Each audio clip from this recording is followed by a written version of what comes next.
What's up, guys? Welcome to your 80th Android tutorial for the new Boston. What we're going to do in this tutorial is basically set up an OnLongClick listener.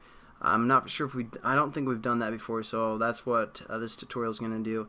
The OnLongClick listener can be used for buttons, but since this sound stuff class only has a view, we're just going to set the OnLongClick listener view to this as well. So what we're going to do is we're just going to hit view.set OnLongClick listener and hit that, and then we're just gonna say this as well, and then we're gonna implement or basically let sound stuff, our class, implement the OnLongClick listener as well.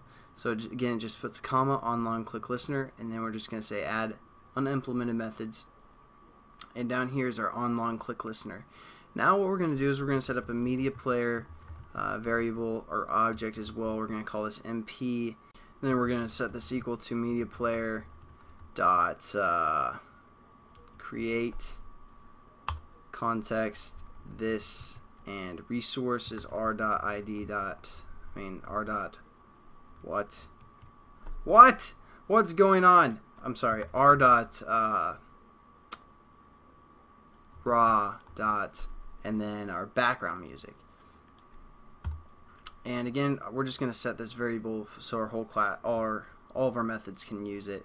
So we're just going to cut that and do MP here, and then set up our object above the onCreate method. So there we go. We basically set up a media player as well. And now what we're going to do is we're just going to say MP.start down here. And we're basically good to go.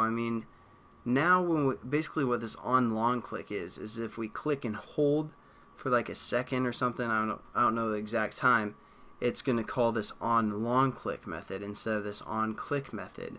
And again, this can be applied to buttons and all that other stuff as well.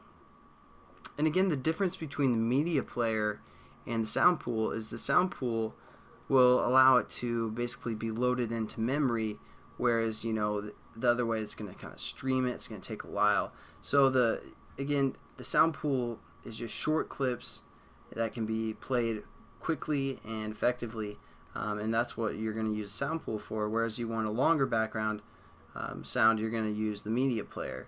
So again, nothing too new. We set up a media player and this OnLongClick method for the most part, and that's all that's going to happen. Alright, so we're just basically going to start it. Now again, it's going to kind of, if we do this click and hold a few times, it's going to play over itself for the most part, but that's not really going to be a problem we're going to worry about. Basically, this tutorial is just talking about the OnLongClick method.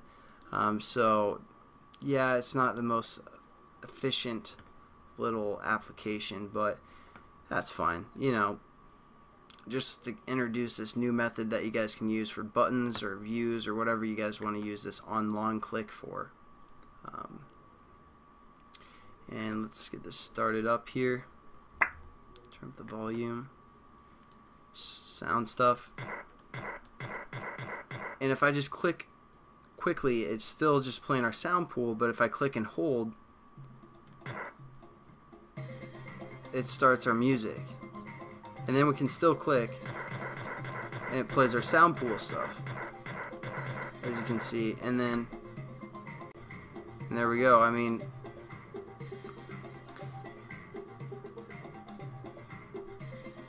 There we go. That's pretty much all this tutorial is about the OnLongClick method that you guys can use for buttons, views, whatever you guys want to attach that to. So hopefully you liked that tutorial, and I'll catch you guys in the next tutorial. Peace.